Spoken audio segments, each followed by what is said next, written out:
নমস্কার বন্ধুরা, আজকে নিয়ে এসেছি পেঁপের একটা নতুন রেসিপি। তার জন্য একটা পেঁপে ছাড়িয়ে ভালো করে ধুয়ে পরিষ্কার করে আমি গ্রেড করে নিয়েছি। আর নিয়েছি একটা আলু, ছোট ছোট করে ডুমো করে কেটে নিয়েছি। আর এখানে নিয়ে নিয়েছি পোস্ত বড়ি আর টমেটো, কাঁচা লঙ্কা। গ্যাস অন করে একটা কড়াই বসিয়ে দিয়েছি। কড়াইতে দিয়ে দিয়েছি সরিষার তেল। এবার প্রথমে আমি বড়িগুলো ভালোভাবে ভেজে নেব। এগুলো ভেজে নিচ্ছি।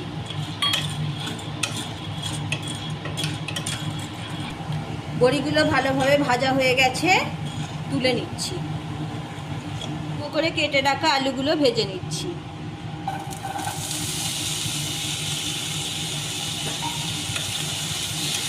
আলুগুলো ভালোভাবে ভাজা হয়ে গেছে, এবার তুলে নিচ্ছি।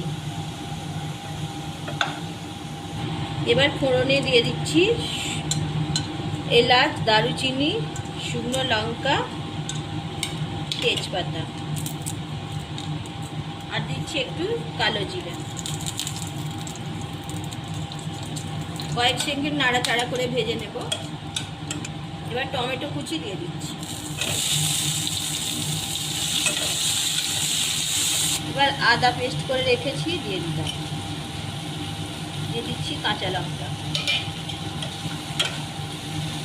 কয়েক সেকেন্ড নাড়াচাড়া করে ভেজে নেব আদার কাঁচা গন্ধটা যাওয়া পর্যন্ত। এবার দিয়ে দিচ্ছি লাল লঙ্কার গুঁড়ো কালারটার জন্য, হলুদ গুঁড়ো, জিরা গুঁড়ো,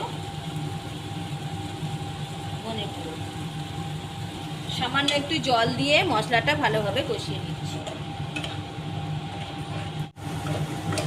মশলাটা ভালোভাবে কষানো হয়ে গেছে, মশলা থেকে তেল ছেড়ে দিয়েছে। এবার গ্রেড করে রাখা পেঁপেগুলো এর সাথে অ্যাড করে দেব। পরিমাণ মতো লবণ দিয়ে দিচ্ছি। লবণ দিয়ে কিছুক্ষণ নাড়াচাড়া করতে থাকবো। এইভাবে নাড়াচাড়া করে মশলাটা ভালোভাবে পেঁপের সাথে মিশিয়ে দেব। এইভাবে একবার পেঁপে দিয়ে রেসিপি বাড়িতে বানিয়ে দেখবেন। বাচ্চারা অনেক সময় পেঁপে খেতে চায় না, তো কিন্তু এইরকমভাবে রান্না করে দিলে গরম ভাত, রুটি কিংবা পরোটার সাথে যদি দেন, বাচ্চারা বুঝতেই পারবে না যে পেঁপে দিয়ে বানানো, চেটে ফুটে খেয়ে নেবে। ভিডিওটা পুরোটা দেখতে থাকুন, আমার চ্যানেলটা সাবস্ক্রাইব করে পাশে থাকুন। এর সাথে ভালোভাবে কষিয়ে নিয়েছি। এবার আমি 5 মিনিট ঢাকনা দিয়ে সিদ্ধ হতে দিচ্ছি। 5 মিনিট হয়ে গেছে, ঢাকনাটা খুলে দেখব। লো আঁচে 5 মিনিট রেখে দিয়েছিলাম ঢাকনা দিয়ে। এবার দেখুন পেঁপেটা কীরকম হয়েছে, অনেকটাই সিদ্ধ হয়ে গেছে। এবার ভেজে রাখা আলুগুলো দিয়ে দিচ্ছি। আলুগুলো দিয়ে আরও একটু নাড়াচাড়া করে নেব। জল দিয়ে দিচ্ছি, খুব বেশি জল দেব না। ঢাকনা দিয়ে আরও 5-7 মিনিট সিদ্ধ হতে দেবো। 5-7 মিনিট হয়ে গেছে, এবার ঢাকনাটা খুলে দিচ্ছি। দেখুন কত সুন্দর কালারটা এসেছে।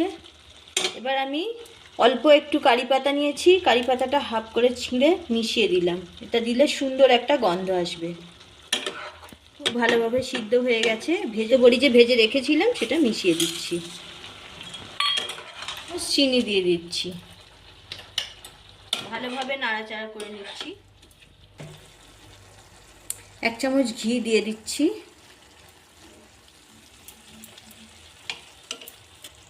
একটু গরম মশলা,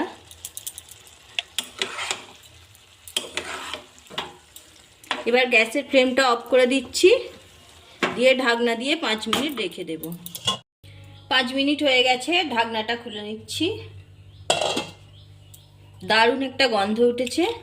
এবার আমি ওপর থেকে কিছু কাজু কিশমিশ ছড়িয়ে দিচ্ছি।